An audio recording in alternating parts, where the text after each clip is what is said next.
नमस्कार दोस्तों, आज आप सभी के बीच हम लोग एनएमएस के लिए अर्थात वर्ग 8 के लिए राष्ट्रीय आय सह मेगा छात्रवृत्ति का जो हमारा दूसरा भूगोल का चैप्टर है। दूसरा क्या है? भूमि संसाधन है, मृदा है, उसके बाद जलवायु वनस्पति, ये सब क्या है इसके अंतर्गत पढ़ना है। तो आप देख रहे हो मैंने यहाँ पे लिखा जो है भूमि, मृदा, जल, प्राकृतिक वनस्पति और वन्य जीवन संसाधन के बारे में क्या करना है, पढ़ना। उनमें सबसे पहले हमारी जो टॉपिक है वो हमारा क्या है? भूमि संसाधन है। आप जान रहे हो कि हम बात करें, हम जिस जगह पे है वो क्या है? एक भूमि है। क्या है? भूमि है। अगर हम बात करें तो प्राकृतिक संसाधनों में से एक महत्वपूर्ण संसाधन आपके क्या है? भूमि है। क्या है? प्राकृतिक संसाधनों में से एक महत्वपूर्ण संसाधन क्या है? भूमि है। जैसे आपने पीछे पढ़ चुका है प्राकृतिक संसाधन, वन पढ़ा, नदी पढ़ा, तालाब पढ़ा, ये सब क्या पढ़ा? प्राकृतिक संसाधन के अंतर्गत पढ़े। बात मत कीजिए बाबू। अब इसमें क्या है कि इन प्राकृतिक संसाधनों में हम भूमि की जो बात कर रहे हैं तो उस भूमि में मतलब इन प्राकृतिक संसाधनों में भूमि क्या है? महत्वपूर्ण संसाधन है। और भूमि संसाधन भूपृष्ठ पर हम बात करें तो भूमि का मात्र प्रयोग 30% होता है। कितना प्रतिशत होता है? याद रखिएगा कि भूपृष्ठ पर, किस पर? भूपृष्ठ का मतलब क्या हुआ? भूमि के पृष्ठ पर कितना प्रतिशत हम लोग प्रयोग करते हैं? 30%। उसमें भी कुछ ऐसे हैं जहां आवास बनाने योग्य नहीं है, कुछ ऐसे है जहां पे आवास बनाने योग्य नहीं है। जैसे वन हो गया, मरुस्थल क्षेत्र हो गया, उबड़ खाबड़ जमीन हो गया, पर्वत के ढलान हो गया। उन इलाकों में हम लोग क्या करते हैं?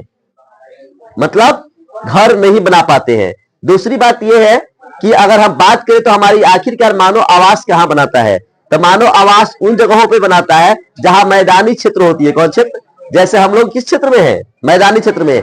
नदी घाटी होती है ताकि वहां कृषि योग्य क्या होता है? संपन्न हो पाता है। ये सब कारण है कि इन क्षेत्रों में, कौन सा? मैदानी क्षेत्रों में और नदी घाटी क्षेत्रों में लोग अपना आवास बनाना क्या करते हैं? पसंद करते हैं। तो आपने देखा कि भूमि कितने प्रतिशत है? भूपृष्ठ में कितना प्रतिशत भूमि है? 30%। उसमें भी कुछ क्या है ऐसे है जिसका उपयोग मानव करता ही नहीं है।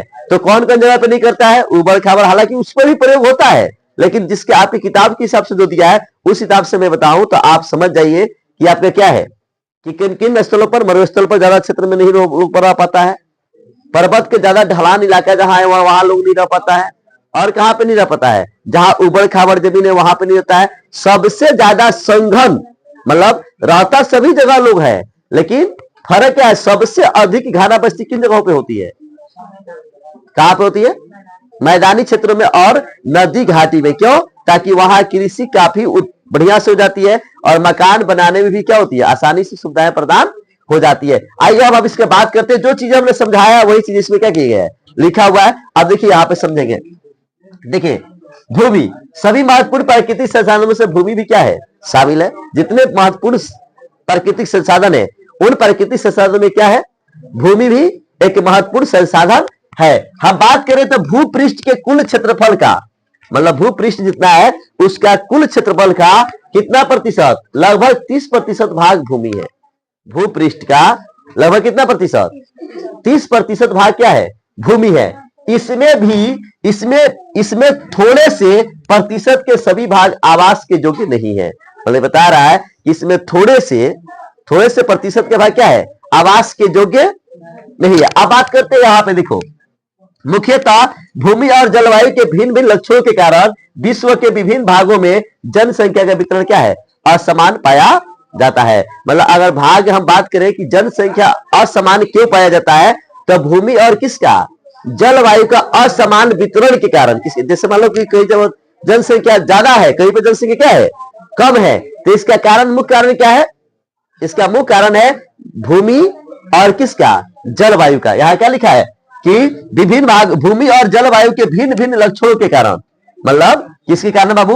भूमि और जलवायु के भिन्न भिन्न लक्षणों के कारण विश्व के विभिन्न भागों में जनसंख्या का वितरण क्या है? असमान पाया जाता है। आपसे अगर ऑब्जेक्टिव में पूछ दे कि विश्व के जनसंख्या असमान पाया जाता है क्यों, तो इसका मुख्य कारण क्या होगा? मतलब भूमि का क्या लिखा है? भूमि और जलवायु के भिन्न भिन्न लक्षणों के कारण ये सब क्या होता है?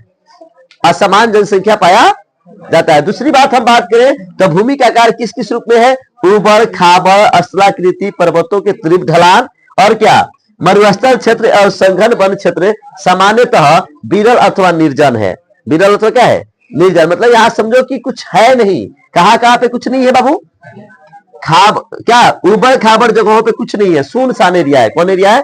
निर्जन का अर्थ क्या होता है? सुनसान। विरल का भी मतलब होता है वहां कुछ है ही नहीं। विरल का मतलब क्या हुआ? कुछ नहीं। तो समझो यहाँ क्या कर रहा है? उबड़ खाबड़ अस्त्राकृति पर्वतों के तीव्र ढलान और कहाँ पे? मरुस्थल क्षेत्र एवं संघन वन क्षेत्र। संघन क्षेत्र में जहाँ क्या है? घाना वन है, उन जगहों पे क्षेत्र समांतर विरल अथवा क्या है? निर्जन है। और उर्वर मैदानों में और नदी घाटी की कृषि के लिए उपयुक्त भूमि उपलब्ध है, इसलिए यह स्थान विश्व में क्या है? संघन है। मतलब ये इसलिए विश्व में क्या है? संघन स्थान है, अर्थात वहां पे क्या है? घाना बस्ती है।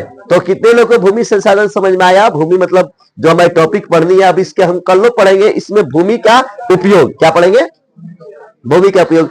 तब तक आज के लिए इतना ही, फिर कल मिलते हैं। कब? तो आप लोगों को वीडियो अच्छा लगे तो क्या करें? लाइक शेयर और कमेंट जरूर करें। Thank you.